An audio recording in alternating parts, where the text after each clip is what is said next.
again, everyone. Thank you for joining us. So we decided to do a different spotlight today. July 20th, 2014 is Lester's and mine wedding anniversary, right? We celebrated our seventh anniversary. But at the same time, July 17 is the actual anniversary of Jannelle TV, which we launched in July 17, 2017. Surprisingly, we met on Match.com. It's, I have to say, Jannelle was the very first date I ever had, evening date at least, on Match.com. And I came across Jannelle's Match profile while I was talking to my parents and on Skype. And I sent her a message and didn't hear anything for 2 months. But on New Year's Eve in 2012, I think it was, I got a message back from Jannelle saying, "Hey, I got your message, let's meet up." Yeah, I was busy. I didn't really respond right away, but he wrote his message so thoughtfully. I think that online dating, it's so easy to just like cut and paste everything for everyone. And that told me that he actually read my profile. So I saved his message for future reference. For people that are asking, Lester, online dating, does it work? Well, I mean, yes, from my experience, because I only had one experience of online dating and I ended up marrying you. So I guess it worked for me. Just a tip for the online daters out there. I think that number one, read through profiles. Number two, listen to your gut. And then don't keep it online for too long. It's good to chat, it's good to talk on the phone, but for me, because you know, some people experience having a connection online, and then when they see each other, like, yeah, they're not attracted to each other. When did you know that Lester or Jannelle was the one? I think in May, right? In May, he actually invited me to England to introduce to his parents and his family. And I kind of knew at that point that it was serious. And then in August of that year, he started taking the RCIA. RCIA are the classes you take in order to convert or be baptized as Catholic. And he converted, and I knew that he was serious, and that I knew that he was probably the one. Probably. Yeah, I don't know when I knew Jannelle was the one. I think everyone likes a challenge, right? And I knew pretty much immediately when I met Jannelle on the very first night that she was going to be a challenge. Before, but we sat down at the table and it was a restaurant. I knew the owners and they'd opened the restaurant up for us, especially because Jannelle had very specific plans, requirements. So I had them open the restaurant early, and the waiter, who I knew, it's a friend of mine, brought the menu over and said and talked about the menu, and then Jannelle said, you know, what do you want? What do you want? And I said, well, you know, the fish. The fish is good here, so I'm thinking about the fish. And she said, no. And you said? From this, because I'm here looking for a husband because I want to get married. And if you're not looking to get married anytime soon, that's fine by me, but please don't waste my time. And then Lester said, whoa, you don't waste time. And what did I say? I said, well, I have no time to waste. I'm 36 years old. I want to get married when I'm 38 or 37, want to have kids at least by 38, and then so on and so forth. One of the reasons why I didn't respond to his Match.com message right away, but was because he's divorced. He's divorced with a child from a previous marriage. And I thought that maybe I had wanted somebody without that kind of past, right? And so I thought that maybe we were really enjoying our time together and conversations, but I didn't really consider him like as a serious prospect. Just be honest, you know, don't hold back. Just say whatever you think. And so I wasn't really, and you knew that, right? You knew that. You did. That's why when I was in I did. And so when I was in the Philippines, this message that Lester sent really kind of like melted my heart.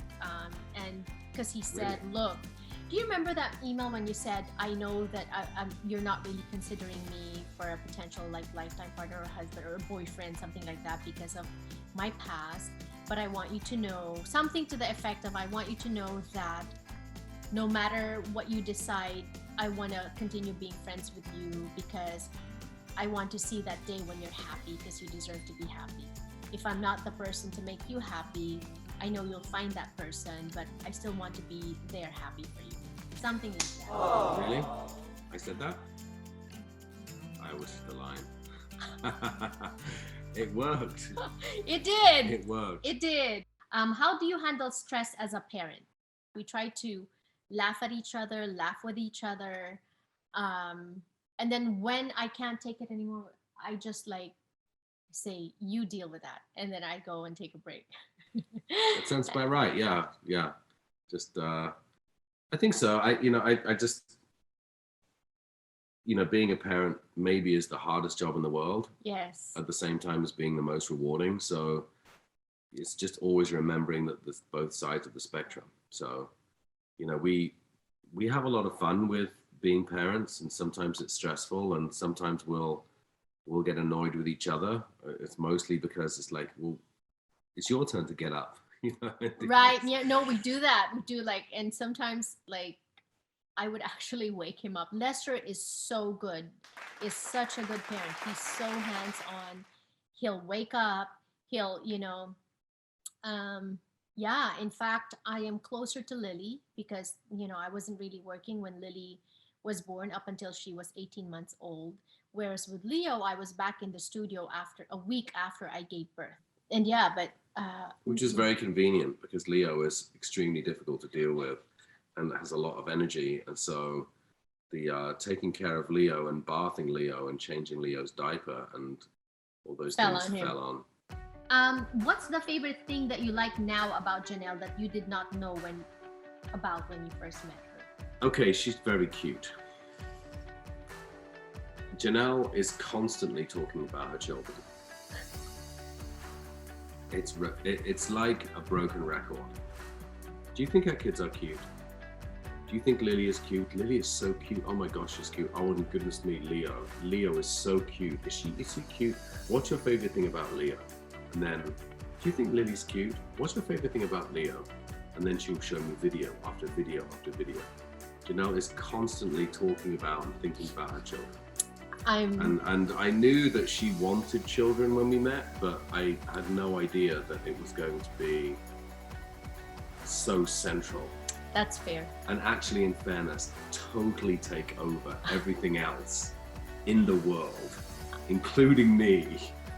I'm in love with my children, yeah. Yes, definitely. I am a byproduct. I am whatever. So that's what it is. But that, even though I'm joking around, that is probably my favorite thing that I didn't know about Jannelle, is how obsessive I can be. How obsessive and how the depth of her love for her children. Name top 3 qualities that you like most about your spouse. He is very, very understanding. Patient. He's very patient. I have to be. And he's he's very understanding, he's very patient, and he's such a hands-on dad. And I admire that and I respect that about him. Also, he always puts our family first. And I just really appreciate that. Okay, kudos to Lester. You're an amazing rock of the family. What's your favorite family time? Okay, so, I would love for this to be really interesting and really cool. Hold on, yes. Very nice, yes, I like that. I would love to be able to say that there was something really cool and interesting. What Jannelle and I have actually enjoyed doing together. He's playing Scrabble. Yeah, he's playing Scrabble. And I always beat him. I just beat him in a race to 10 in the last night. That's an exaggeration. That's no, not it's the truth. I beat you. No, the last time was 10. Yeah, that's right. It was 10-9, yeah, exactly. Okay. So, Lily, and it's mostly because she cheats. Oh, please. Yeah, right. How can you cheat? Lester, what's the one thing you want Lily to learn from you? Patience. I knew that was coming. Patience and kindness. Because I'm patient and kind. I am. That's it. That's the only reason I'm still here. Yeah. And you know what? She doesn't need to. she doesn't need to learn patience and kindness because she's already, for her age, very patient and very kind. So I'm very proud of that. Lily, are you kind? I am on the top of the world. Yes. Because you love Bunnies. Bunnies. Oh, great. Okay. Fine. I was looking for Danny. How do we resolve differences? You know, cultural differences, right? It's big. Sometimes, like Lester was born and raised in England. I was born and raised in the Philippines. So talagang, it's different. Yeah. So when I was growing up and still in England, it's customary for everyone to sit down around a table. That's what we do, and actually it's kind of rude to not do that. And then when I started dating Jannelle, it would always baffle me that she would rather sort of like eat on the fly. So everything is family style. Let's just put on. We're just gonna eat. Typical. And even to this day, It is typical, right? Okay, it's a buffet. We put everything out. We'll just get what you want. Just get what you want and put it in the microwave. You know, when Lester cooks for us, in the beginning, he would be so frustrated because he'd be like, dinner will be served in 10 minutes. Okay. I go, okay. Dinner will be served in 5 minutes. Okay. Dinner will be served in 2 minutes. Like, okay. Dinner is already served. And I'm like, just freaking eat. If you're hungry, eat your dinner. And I'm there eating by myself, and the candles are on. Filipino time. And I'll be like, I'll eat when I'm hungry. I'm gonna put the food. How about make an effort for your husband? I mean, I don't know. Anyway, it's definitely different culturally. We just have to adapt. Understand each other. Understand each other. That's it. Right? But we are raising. I need to understand you. Yes, definitely. Yeah. But we're trying to raise our children just to be kind, just to be kind and considerate of others. And so thank you for joining us today. And thank you. Let us know what you want to hear more of next time as well. How important is spirituality, particularly being a Christian, impacts a success in a marriage? What would you say to an atheist? Well, I mean, that's a huge question. I mean, I think in a relationship, I don't think it's exclusively like this, but I think it certainly helps if you have the same beliefs, because, faith can lead, but also you can fall back on your faith, in times of need. And relationships are not always easy. And I think being a parent is not always easy either. And, we've experienced all kinds of challenges over the last few years, whether it's been, through the pandemic or, just trying to sort of adapt to having children and how that changes your life. And I think if you share the same beliefs and values, it's a good bedrock. You can always fall back on that. I think it's helped us, as in our relationship, that, when things get difficult, then we can ask God.